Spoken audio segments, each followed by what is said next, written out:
I'm reading a radio broadcast from Dr. Walter Gross from 1935. And the original source is on top there. And I believe that this was actually found on renegade.com or something like that, Renegade Tribune, I think.com.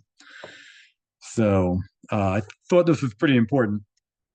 So Gross said, "Dear German boys and girls, as we talk about blood and race this evening, we are discussing a theme that is in the center of today's intellectual and worldview battles.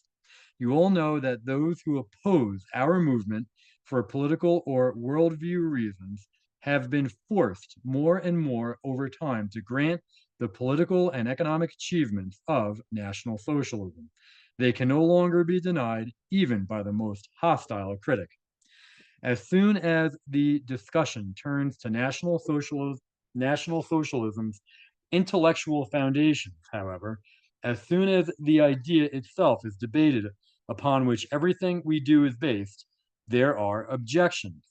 And as in the past, National Socialism's racial thinking is called into question or openly opposed. We see that if we survey the world press, as well as in discussions with groups within the country who still believe that they can reject individual aspects of the National Socialist worldview. I have previously spoken about what we mean by racial thinking in the broad sense. I said then that the doctrine of blood and race for us is not primarily an important and interesting part of biological thinking, but rather, above all, a political and worldview attitude that determines our fundamental approach to many aspects of life. The two most important facts underlying this approach are the knowledge of the power of inheritance and the knowledge of the deep and spiritual significance of racial differences within humanity. Since we realize our dependence on inherited characteristics, we do not fall prey to the old error of overestimating outward influences of education, training, and welfare policies. We realize the responsibility for passing on our own genetic material, since from it alone will flow the strength of the future.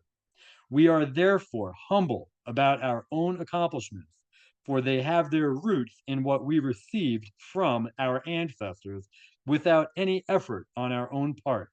Yet we Yet we are also proud that our own brief lives are links in the chain of generations. We are a bridge from the greatness of the past to the most distant future. Since we have learned to recognize and respect the physical and intellectual characteristics of the Earth's various races, we are free of the sick desire that sees no differences or seeks to make everything the same in the political, cultural, and religious realms. We are conscious once again of our characteristics and want to care for and protect them because they are the natural way for us to live as a people and a nation. At the same time, we respect the characteristics of the Earth's other races. Since we no longer want to subordinate them or force them to accept our ways of thinking and feeling as we once did, but are instead convinced that they, too, should live and act according to the laws of their blood. That is, in brief, the content of the racial thinking that we teach and learn. We might ask why this simple yet powerful idea causes so much conflict. If we examine the matter, we will find that the reasons for its rejection have often varied over time. The opponents of our racial doctrines have been consistent in rejecting new thinking, but they regularly changed the battlefield on which they tried to fight us, and have thereby forced us to deal with and defend this question from various perspectives. When one first dared to speak of race many years ago during the rotten era of liberal bourgeois thinking and Marxist corruption, people responded to the dangerous new thinking on so called scientific grounds. They rejected our genetic knowledge and ridiculed racial science and its proponents, announcing from pulpits, editorial offices, and meeting halls that they were dealing only with the fantasies of a handful of ignorant fools. It is good to remember those days, to recall the nasty tactics of the opponents of our worldview. There were then serious and learned scientists who were working out a new way of looking at the world, and others over many years used every means to attack their honor and trample them down, despite all the cries about the freedom of science, because that is what the rulers of the day wanted. Happily, that is behind us.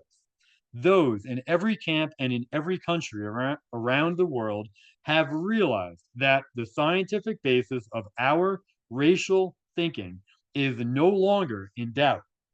Serious scientific discussion in this area concerns only the extension of our thinking in particular areas, no longer the scientific validity of the fundamental principles.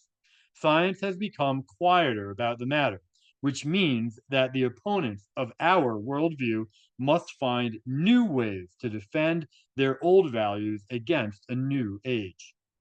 Soon they found a new slogan for the battle. One took to the field against us in the name of humanity, ethics, and morality. The scientific foundations could no longer be disputed, but they had great and unacceptable effects in the life of the nation. You know the kind of thing thrown at us in recent months. The idea of inheritance, for example, was suddenly dangerous since it removed individual responsibility for one's actions and gave everyone an excuse to be lazy, bad, or depraved, since those things were the results of one's inheritance. Worried aunties of both sexes wrung their hands and saw an approaching era without discipline or conscience, and thought that they could blame the false teachings of National Socialist racial doctrine. We took on that battle and can probably say that we have already won it. Such charges against our views are simply untrue, nothing but a nasty trick. In any event, we are not the masters of our own fate, since we are always dependent on what we have inherited, on what heaven has given or denied to us. That does not mean that we or others have nothing to do or that education is unneeded. The opposite. What we do, whether for good or will, with our inherited characteristics is our own responsibility. We can squander and waste our abilities, or we can develop and use them. We can be lazy and allow what is weak or bad in us to grow, or we can bravely fight our whole life against them. That is the decision that each of us must make, and we demand that each individual realizes the great and difficult doctrine of responsibility alongside the knowledge of the inherited nature of our character. That is a clear, understandable attitude, and before it all the objections of our opponents have gradually given way.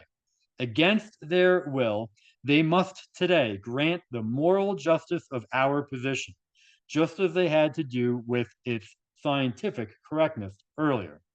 Recently, they have had to surrender their second line of defense as they continue to retreat. But now the old battle continues in a new and, to be honest, more important arena. Recently, arguments have been increasing that although National Socialism's racial doctrines are correct and that they may be defended on pedagogic and moral grounds, they still have to be rejected in the name of faith, religion, and piety. After all, some people mutter, one is replacing God with the idol of blood, putting a human theory of or material things in the place of the eternal strength of the Spirit. If we look into the reasons why people, from religious standpoints, are still trying to oppose the united worldview of the German people, we find 1,000 variations of this point, which is used as the last defense against the movement's victorious idea. Dear boys and girls, in this third area of conflict, we want to continue the great battle of our day with the old fighting spirit we used against the dark forces of the past. We have a right to do so, for no objection could be more dishonest or foolish than this one. No one, in the name of racial doctrine, supports barren materialism. No one wants to turn the facts about race into an idol and use it to destroy genuine piety.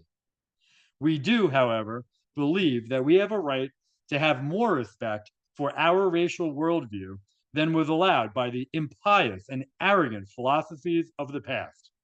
If we bow once more before the facts of creation instead of preferring empty liberal or scholastic chatter, how is that impious? If we are once more conscious of our own nature, of the inheritance given to us from heaven, is that human arrogance or idolatry? If we once again humbly understand that our lives as humans are bound by our race, and that we can do nothing other than follow and act according to the laws of blood that God Himself has placed us under, how can that be heresy or impiety? It is not it is not in fact greater piety. And in the most genuine and truest form, yes, we see in the facts and laws of race as something holy and divine, not because we want to promote ourselves, but rather because we also see there the power of the Creator. We are more honest than our enemies, who found in them something uncomfortable for the previous system of political power.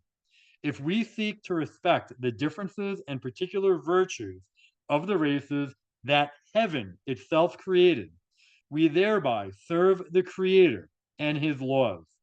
We do a more pious work than the squabbling scribes whose gray dogma is more important to them than real blood-filled life. The best in every people and throughout all time have drawn their deepest and truest faith from observing the world's order.